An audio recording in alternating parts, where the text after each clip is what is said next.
Bismillahirrahmanirrahim. Assalamualaikum warahmatullahi wabarakatuh.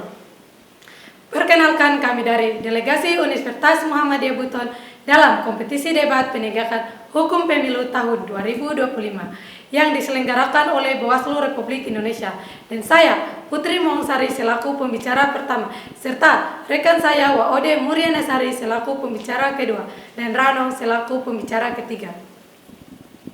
Dewan juri yang terhormat, kami berada pada posisi kontra dalam mosi perdebatan Bawaslu, Bawaslu Provinsi dan Bawaslu Kabupaten Kota yang berwenang melakukan penyidikan tindak pidana pemilu. Seperti yang kita ketahui bersama, bahwa saat ini kewenangan penyidikan tidak perlu diberikan langsung kepada Bawaslu. Mengapa? Karena mekanisme penegakan hukum pemilu sudah diatur secara jelas dalam Undang-Undang Nomor 7 Tahun 2017 melalui sistem sentra Gakumdu. Gakumdu merupakan kolaborasi antara Bawaslu, Kepolisian, dan Kejaksaan yang berfungsi menangani tindak pidana pemilu secara cepat dan terkoordinasi.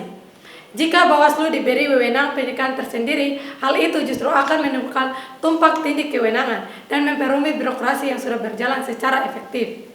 Dewan juri yang terhormat, setiap kasus memiliki masa tunggu menurut Undang-Undang Nomor 7 Tahun 2017 tentang Pemilihan Umum. Yang pertama adalah himpunan laporan atau temuan oleh Bawaslu diproses dalam waktu paling lama 3 hari. Kemudian kasus dilimpahkan kepada Polri untuk dilakukan penyidikan paling lama 14 hari. Kemudian setelah dari bukti-bukti yang telah terkumpul dilanjutkan ke Kejaksaan, paling lama membutuhkan waktu kajian 5 hari. Setelah itu sidang akhir. Sidang akhir paling lama dilakukan dalam waktu 7 hari. Jadi Dewan Juri yang terhormat, berdasarkan dasar hukum tersebut, kami nyatakan bahwa kami percaya bahwa tidak perlu adanya pemberian wewenang baru kepada Bawaslu untuk menindaklanjuti setiap tindak pidana pemilihan umum. Dewan Juri yang terhormat, dan salah satu contoh kasus terjadi di Kendari pada tahun 2019, di mana mereka mengikutsertakan ASN dan melakukan money politik pada masa kampanye dan terjerat pasal 280 ayat 2 huruf F dengan pidana 2 bulan dan denda 5 juta rupiah. Maka dari itu yang harus dilakukan adalah memaksimalkan penerapan hukum yang sudah ada, bukan pembentukan kewenangan baru.